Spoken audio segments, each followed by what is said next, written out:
mi prometido, el hijo dorado, me engañó durante años con decenas de mujeres mientras su familia lo cubría. Lo dejé plantado y ahora mi propia familia me llama exagerada y me exige que lo perdone. Durante 6 años, creí que vivía un cuento de hadas con Julián. Él es el hombre perfecto, exitoso, carismático y el orgullo absoluto de los de la Vega. Pero tras la fachada de pareja ideal, se escondía una red de mentiras, hoteles de paso y un rastro de infidelidades que comenzó apenas una semana después de nuestra primera cita. Lo peor no fue descubrir su traición, sino darme cuenta de que sus padres y hermanos lo sabían todo. Ellos limpiaban sus huellas, inventaban coartadas y me sonreían en las cenas dominicales mientras él estaba con otra. Cuando finalmente las pruebas fueron imposibles de ignorar y decidí romper el compromiso, el mundo se volvió en mi contra. No solo su familia me acusó de destruir su linaje, sino que mis propios padres se pusieron de su lado, argumentando que todos los hombres son así, y que estoy tirando a la basura un futuro brillante por un pequeño desliz. Me han bloqueado, me han insultado y me están presionando para que vuelva con el hombre que me rompió el alma. Pero lo que ellos no saben es que tengo pruebas que harían caer no solo a Julián, sino a todo el imperio moral de su familia. Esta es la historia de cómo perdí a todos, pero finalmente me encontré a mí misma. Antes de comenzar este relato, queremos agradecer de corazón a todas aquellas personas que se suscribieron a este humilde canal. También quisiéramos saber desde dónde nos estás viendo el día de hoy, y qué estás haciendo mientras escuchas esta historia. Si te gusta este tipo de videos, no olvides suscribirte a este canal si aún no lo hiciste, darle manita arriba y activar las notificaciones para que YouTube te avise cada vez que subimos un video nuevo. Para el mundo exterior, Julián de la Vega y yo éramos la definición de éxito. Nos conocimos en una gala benéfica hace 6 años. Él era el joven abogado brillante con un futuro político asegurado y yo era la diseñadora de interiores que estaba empezando a hacerse un nombre. Julián tiene esa clase de magnetismo que hace que todos en la habitación se sientan atraídos por él, especialmente su familia. Para sus padres, Julián no era solo un hijo, era un trofeo, el hijo dorado que nunca se equivocaba, el que cargaba con las expectativas de un apellido que pesaba siglos de historia y prestigio. Yo me sentía la mujer más afortunada del mundo cuando me pidió matrimonio frente a ambas familias en un viñedo en Toscana. Mis padres lloraron de alegría, diciendo que finalmente nuestra familia se uniría a la aristocracia local. Estaba cegada por el brillo de un diamante de 3 quilates y las palabras dulces que él susurraba en mi oído cada noche. Sin embargo, debajo de esa superficie pulida, había grietas que yo me negaba a ver. Julián siempre tenía cenas de negocios que se extendían hasta las 3 de la mañana. Su teléfono siempre estaba boca abajo sobre la mesa. Cuando le preguntaba, él me acariciaba la mejilla y decía que todo lo que hacía era por nuestro futuro, para que no nos faltara nada cuando tuviéramos hijos. Su madre, doña Beatriz, siempre reforzaba esta narrativa. Los hombres exitosos como mi Julián están muy solicitados, Lucía querida. Tienes que ser comprensiva y no atosigarlo con celos de niña pequeña, me decía con una sonrisa gélida. Yo aceptaba esos comentarios como sabiduría de una mujer que había mantenido su matrimonio por 40 años. Pensaba que mi inseguridad era el problema, no su comportamiento. Me convencí de que el amor real requería sacrificios y una fe ciega que yo estaba dispuesta a entregarle. La primera señal real de alarma ocurrió hace 2 años. Encontré un recibo de una joyería de lujo en el bolsillo de uno de sus sacos. No era para mí. Era un collar de esmeraldas que nunca vi en mi joyero. Cuando lo enfrenté, su hermano mayor, Mateo, intervino de inmediato. Oh, eso fue un encargo que me hizo a mí para una chica que estaba viendo, Lucía. Julián solo me hizo el favor de recogerlo porque yo estaba fuera de la ciudad. Julián asintió con una naturalidad aterradora, riéndose de mi exageración. Mateo y Julián se abrazaron, y esa imagen de complicidad masculina me dio un escalofrío que no supe interpretar en ese momento. Lo que yo no sabía era que Mateo no estaba cubriendo a su hermano por una única vez. Era parte de un protocolo familiar bien ensayado para proteger la imagen del heredero perfecto. Mi familia también contribuía a este aislamiento. Mi madre, obsesionada con el estatus social que los de la Vega nos proporcionaban, siempre me decía que tuviera cuidado de no espantar a Julián con preguntas incómodas. Un hombre como él tiene muchas opciones, Lucía. No seas tonta. Siéntete agradecida de que te eligió a ti para ser su esposa. Esa presión constante me hizo sentir que mi valor dependía exclusivamente de mi capacidad para mantener a Julián a mi lado, sin importar el costo emocional. Me convertí en una experta en ignorar mi intuición, en enterrar las dudas bajo capas de planificación de boda y eventos sociales. Pero la verdad es como el agua, siempre encuentra una forma de salir a la superficie, incluso si intentas ahogarla con el peso de una familia entera. El velo estaba a punto de caer, y nada volvería a ser igual. El colapso comenzó un jueves por la tarde. Julián supuestamente estaba en un congreso en otra ciudad, y yo me había quedado trabajando en casa. Su computadora portátil, la que él siempre protegía con recelo, quedó abierta sobre el escritorio de su estudio. Él la había dejado encendida por accidente tras una llamada rápida de Zoom antes de salir. Mi intención inicial era simplemente cerrarla para ahorrar batería, pero una notificación de mensaje en la esquina de la pantalla me detuvo en seco. Era una foto. Una mujer joven, claramente en una habitación de hotel, con un mensaje que decía, ¿a qué hora llegas? El champán ya está frío. Mi corazón empezó a martillear contra mis costillas. Con las manos temblando, hice clic en la conversación. Lo que encontré no fue un desliz de una noche, fue una enciclopedia de traición que me dejó sin aliento. Había carpetas organizadas por nombres y fechas. Julián no solo me engañaba, lo hacía con una eficiencia casi psicopática. Había mensajes con modelos, con secretarias de su bufete, incluso con una de mis antiguas amigas de la universidad. Las conversaciones databan de hace 6 años, desde el primer mes en que empezamos a salir. Él se burlaba de mí con ellas, diciéndoles que yo era la esposa trofeo necesaria para su carrera política, pero que ellas eran su verdadero escape. Pero lo que realmente me destruyó fue ver los correos electrónicos entre él y su padre, don Ricardo.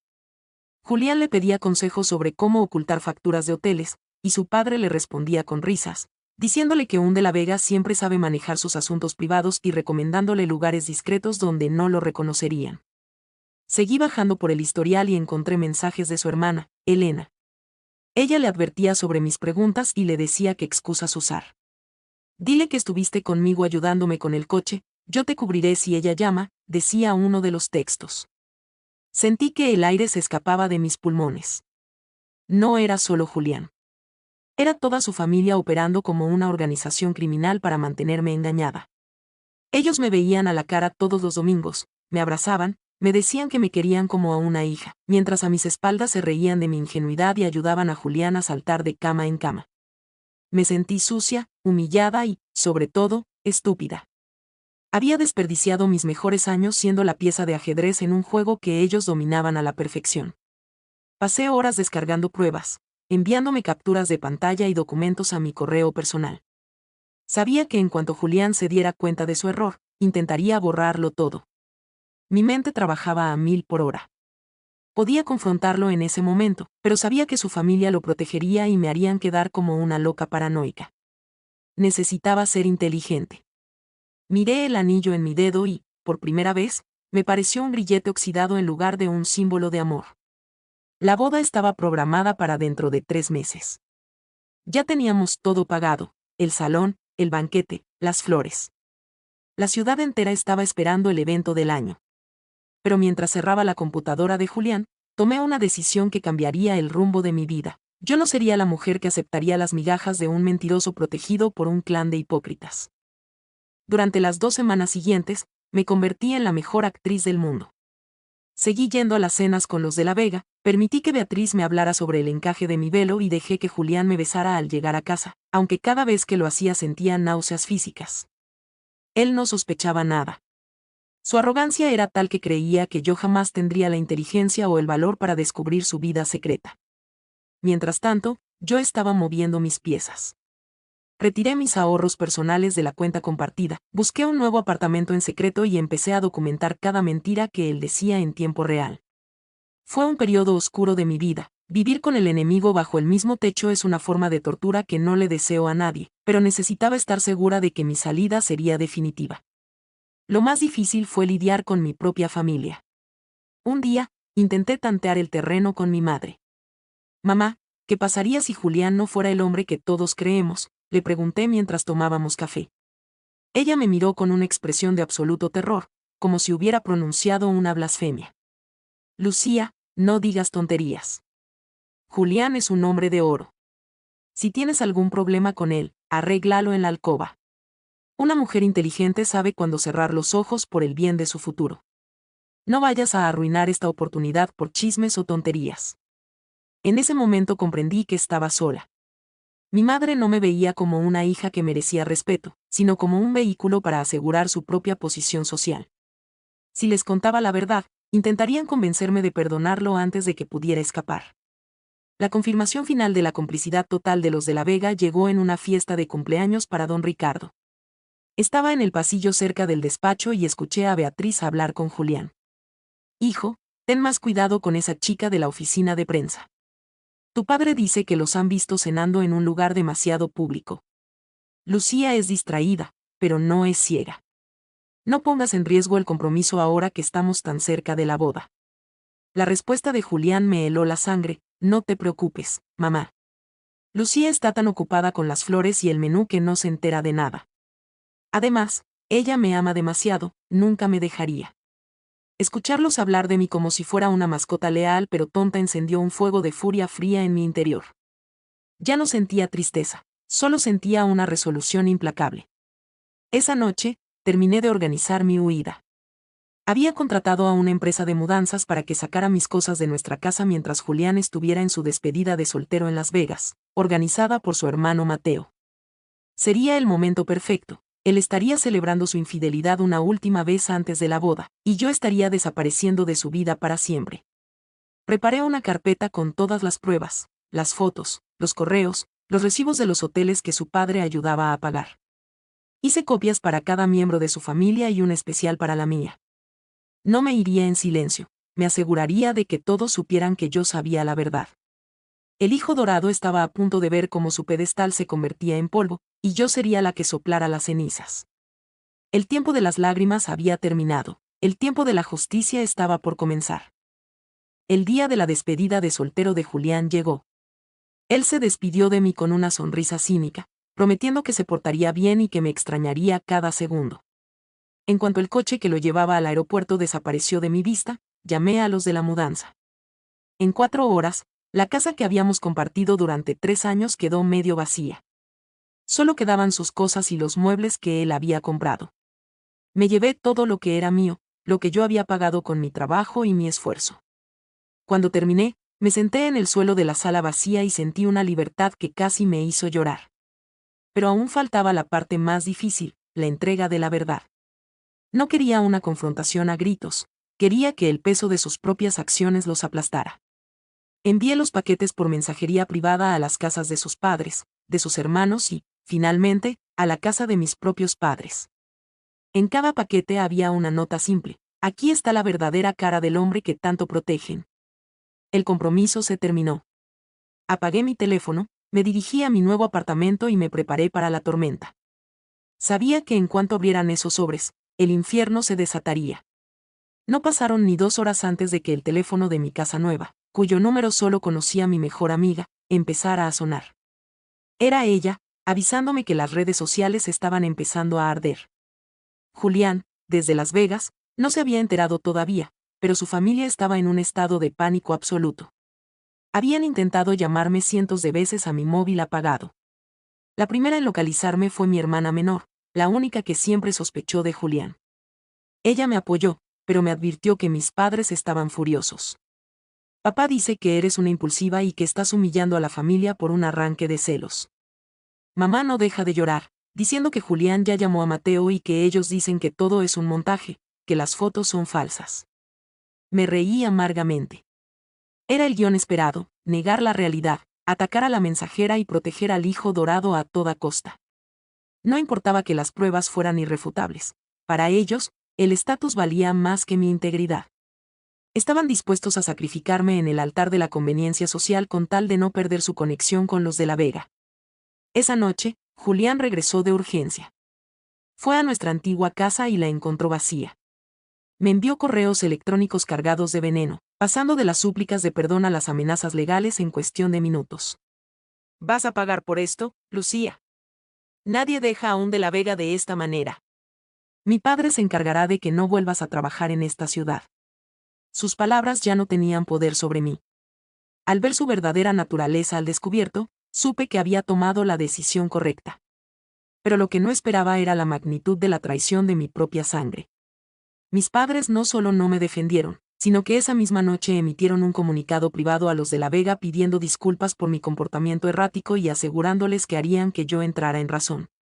Estaba en guerra con dos familias, y la batalla apenas comenzaba. La semana siguiente fue una pesadilla de acoso constante. Mis padres se presentaron en mi nuevo apartamento, exigiendo que les abriera la puerta. Cuando me negué, mi padre empezó a gritar en el pasillo que yo era una hija ingrata que estaba tirando a la basura el prestigio que a ellos les había tomado años construir. Mi madre, a través de mensajes de voz, me suplicaba que perdonara este desliz de Julián. Según ella, las pruebas que yo encontré eran solo pecadillos de juventud y que un hombre tan exitoso como él siempre tendría tentaciones.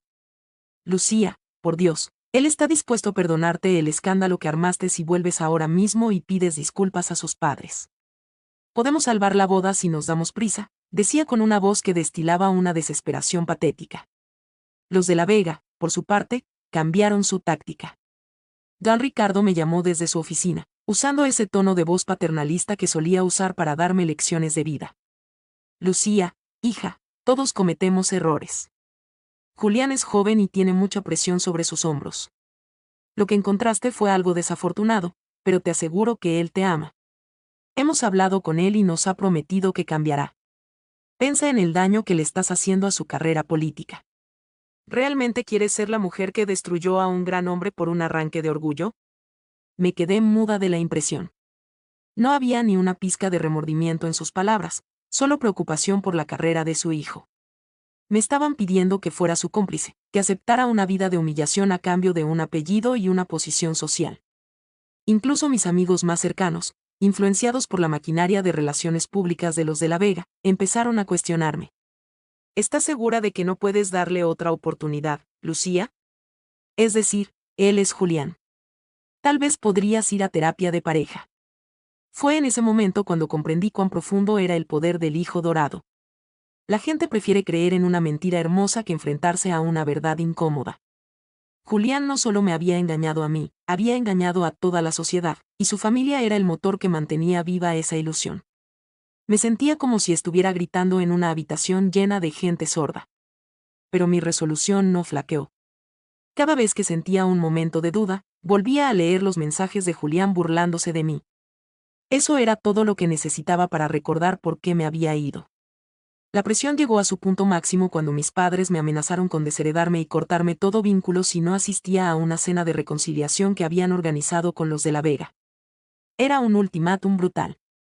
Si no vienes, Lucía, olvídate de que tienes padres. No permitiremos que avergüences nuestro nombre de esta manera, me dijo mi padre. Fue el golpe más doloroso de todos. Ver que mis propios padres estaban dispuestos a venderme por una invitación a un club de campo y una foto en la sección de sociales me rompió el corazón de una manera que Julián nunca pudo. En ese momento, dejé de llorar por ellos. Comprendí que la familia no es la sangre, sino quienes te respetan. Acepté el reto. Iría a esa cena, pero no para pedir perdón, sino para dar el golpe final que ellos mismos estaban provocando. Llegué al restaurante privado donde se celebraría la reconciliación vestida con una elegancia que no dejaba lugar a dudas sobre mi estado mental. No parecía una mujer derrotada, parecía una mujer que tenía el control absoluto. Al entrar en el salón, las dos familias ya estaban allí. Julián se puso de pie, tratando de poner su mejor cara de arrepentimiento, con un ramo de flores enormes en la mano. Sus padres sonreían con una complacencia que me dio asco, y mis padres me miraron con una mezcla de alivio y advertencia. Sabíamos que entrarías en razón, querida, dijo Beatriz, acercándose para darme un beso que esquivé con sutileza. Nos sentamos a la mesa y el ambiente era de una tensión eléctrica, aunque todos intentaban fingir que estábamos celebrando una reunión normal. Don Ricardo tomó la palabra.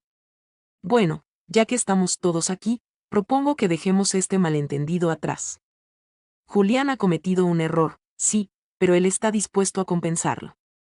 Lucía, hemos decidido aumentar el fondo de la boda y regalarles el apartamento en la costa que tanto les gustaba. A cambio, queremos que firmes un documento de confidencialidad sobre los documentos que encontraste.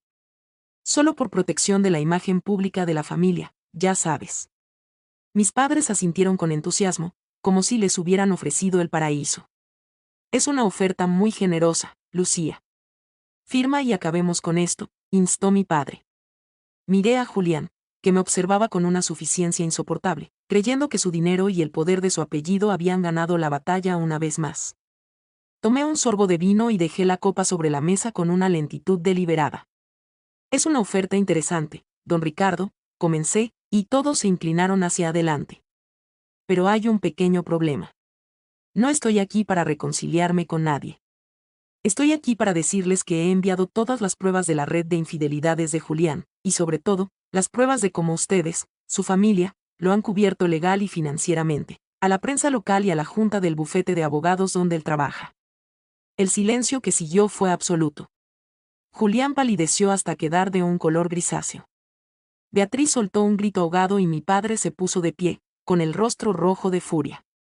¿Qué has hecho, estúpida?, gritó mi padre, pero yo no me inmuté. Hice lo que ustedes no tuvieron el valor de hacer, decir la verdad, continué con voz firme. Julián no es un hijo dorado, es un mentiroso compulsivo y un adúltero. Y ustedes son sus facilitadores.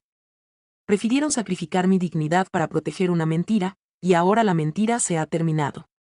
No habrá boda, no habrá apartamento en la costa y no habrá silencio. Julián intentó acercarse, pero lo detuve con una mirada. Ni se te ocurra tocarme. Mañana todo el mundo sabrá quiénes son realmente los de La Vega. Salí del restaurante antes de que pudieran reaccionar. Escuché los gritos de mi madre llamándome, pero ya no me importaba. Había quemado los puentes, pero en ese incendio, finalmente me sentía cálida. La verdad era libre, y yo también. Esa noche, por primera vez en años, dormí sin el peso de una mentira sobre mis hombros. A la mañana siguiente, el escándalo estalló con la fuerza de un volcán. Los medios de comunicación locales, hambrientos de drama sobre la élite de la ciudad, publicaron los documentos que yo les había proporcionado. No solo se hablaba de la infidelidad de Julián, el verdadero impacto fue la revelación de la complicidad de su familia. La imagen del hijo dorado se desmoronó en cuestión de horas. El bufete de abogados de Julián emitió un comunicado informando que él había sido suspendido mientras se investigaban posibles faltas éticas relacionadas con el uso de recursos de la empresa para sus asuntos privados. Don Ricardo tuvo que renunciar a varios consejos de administración debido a la presión pública. El apellido de La Vega, que antes abría todas las puertas, se convirtió de la noche a la mañana en sinónimo de hipocresía y corrupción moral. La reacción de mi familia fue tan predecible como dolorosa. Mi padre me llamó, no para preguntarme cómo estaba, sino para decirme que me borraba oficialmente de su vida. Has destruido nuestra reputación, Lucía. Ya no tienes casa, ni familia, ni apellido. Espero que estés contenta con tu venganza, me dijo antes de colgar. Mi madre me envió un correo electrónico lleno de odio, acusándome de ser la culpable de que ahora nadie les hablara en el club. Fue un aislamiento total. Estaba sola en mi apartamento, viendo cómo el mundo que conocía se desintegraba. Pero en medio de esa soledad, empecé a recibir mensajes de mujeres que no conocía. Eran otras víctimas de Julián, y algunas incluso de su hermano Mateo, dándome las gracias por haber tenido el valor de exponerlos. No estaba tan sola como pensaba, había creado una comunidad de verdad en un mar de mentiras. Julián intentó un último ataque desesperado. Apareció en mi puerta una noche, borracho y desaliñado, gritando que yo le había arruinado la vida. Lo tenía todo, Lucía. Iba a ser senador. Todo por tu culpa. Llamé a la policía de inmediato sin siquiera abrirle. Verlo a través de la mirilla de la puerta, reducido a un hombre pequeño y patético, me hizo darme cuenta de que el hijo dorado nunca había existido. Era una creación de sus padres, una máscara que él mismo terminó creyéndose. Sin el apoyo de su familia y el silencio de las mujeres a su alrededor, Julián no era nada. La policía se lo llevó, y esa fue la última vez que lo vi en persona. El proceso de sanación real comenzaba ahora, lejos del ruido de los escándalos y la toxicidad de las familias que me habían fallado. Empecé a reconstruir mi vida desde cero. Mi trabajo como diseñadora de interiores, irónicamente, se disparó. La gente apreciaba mi honestidad y mi valentía. Muchos clientes nuevos me contrataron diciendo que querían a alguien con mi integridad en sus proyectos. Descubrí que el respeto se gana con la verdad, no con el estatus social. Mi hermana menor se mudó conmigo un tiempo, convirtiéndose en mi único vínculo con mi antigua vida, pero un vínculo basado en el amor real y no en la conveniencia. Me di cuenta de que perder a mis padres y a mi prometido no fue una tragedia, sino una limpieza necesaria. Me había deshecho de las personas que solo me amaban cuando cumplía con sus expectativas. Ahora, por primera vez, era libre de ser exactamente quien yo quería ser, sin disculpas ni miedos. Un año después del escándalo, mi vida es irreconocible de la mejor manera posible. He abierto mi propio estudio de diseño y los proyectos fluyen con una naturalidad que nunca experimenté antes. Ya no tengo que pedir permiso para ser exitosa ni tengo que ocultar mis logros para no eclipsar a un hijo dorado. Mi apartamento se ha convertido en mi santuario, un lugar lleno de luz y de mi propia esencia, sin rastros de la opulencia falsa que los de La Vega me imponían.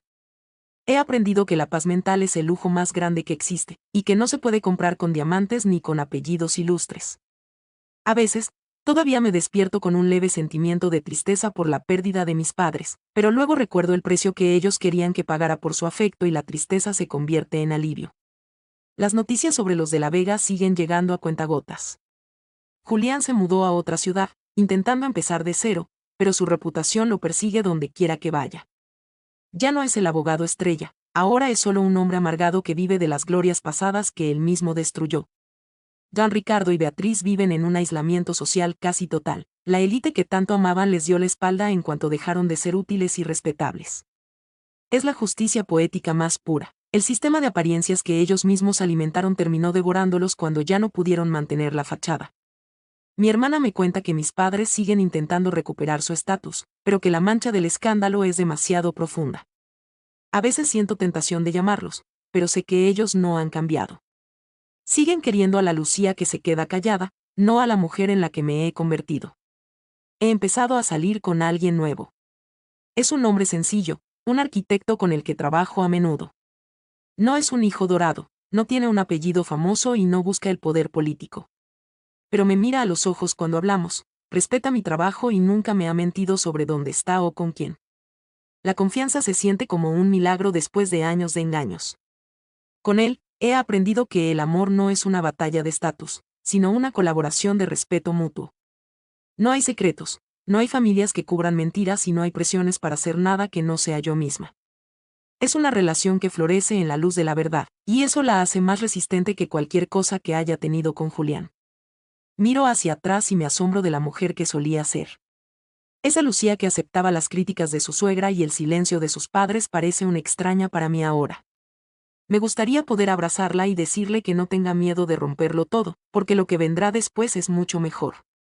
Me he convertido en una defensora de otras mujeres que pasan por situaciones similares. A través de mis redes sociales, comparto mi historia para recordarles que el perdón no es obligatorio, especialmente cuando el agresor no tiene remordimiento y el entorno es cómplice. Mi voz, que antes estaba silenciada por el peso del compromiso, ahora es una herramienta de empoderamiento para otras. He transformado mi dolor en un propósito, y eso es algo que ningún de La Vega podrá quitarme jamás. Hoy es el día en que habría sido mi 7º aniversario con Julián si las cosas hubieran seguido su curso tóxico. En lugar de estar celebrando una mentira en un restaurante costoso, estoy sentada en mi jardín con un libro y una taza de café, disfrutando del silencio de una tarde de domingo. Recibí una carta de mi madre esta mañana. Después de un año de silencio, me escribió para decirme que mi padre está enfermo y que tal vez es hora de que dejes de lado tu orgullo y nos pidas perdón para que podamos volver a ser una familia. Leí la carta 2 veces. No sentí rabia, ni culpa, ni la necesidad de correr hacia ellos. Solo sentí una claridad absoluta. Ellos todavía creen que yo soy la que tiene que pedir perdón por haber revelado la verdad. Todavía no entienden que el perdón no se puede exigir a quien fue la víctima de sus manipulaciones. No voy a responder a esa carta. Mi perdón hacia ellos ya ha ocurrido, pero es un perdón interno que me permite seguir adelante sin amargura, no un perdón que les dé permiso para volver a entrar en mi vida y contaminarla con su toxicidad. He aprendido que cerrar ciclos a veces significa dejar a las personas donde eligieron quedarse, en el pasado.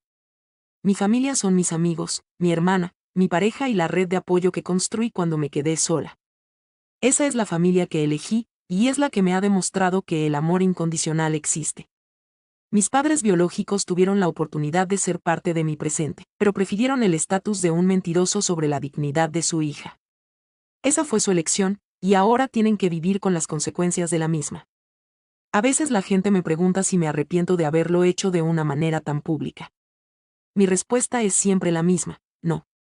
Si me hubiera ido en silencio, ellos habrían inventado una narrativa donde yo era la culpable, la que los abandonó sin razón, y Julián habría seguido engañando a otras mujeres bajo la protección de su familia. Al hacerlo público, no solo me salvé a mí misma, rompí el ciclo de impunidad de los de la Vega. La verdad no es un acto de venganza, es un acto de liberación. Al exponerlos, les quité la única herramienta que tenían para manipularme, el miedo al escándalo. Ahora ya no hay secretos, y sin secretos, ellos ya no tienen poder sobre mí. El hijo dorado es ahora solo un hombre con una historia triste, y yo soy la autora de mi propio destino. Cierro los ojos y respiro profundamente. Me siento agradecida por cada momento de dolor, porque cada uno de ellos me trajo a este lugar de paz. La vida no es perfecta, pero es real, y eso es más que suficiente. He aprendido que la verdadera riqueza no es el dinero de los de la Vega, sino la capacidad de dormir tranquila cada noche sabiendo que mi vida es honesta. Mi historia terminó siendo el éxito que todos esperaban, pero no el éxito social que mis padres soñaban, sino el éxito personal de una mujer que decidió que su valor no era negociable. Soy Lucía, y ya no soy la prometida de nadie, ni la sombra de una familia poderosa. Soy yo misma, y eso es lo más brillante que he sido jamás. El capítulo de Julián se cerró para siempre, y el libro de mi vida acaba de empezar a ponerse interesante.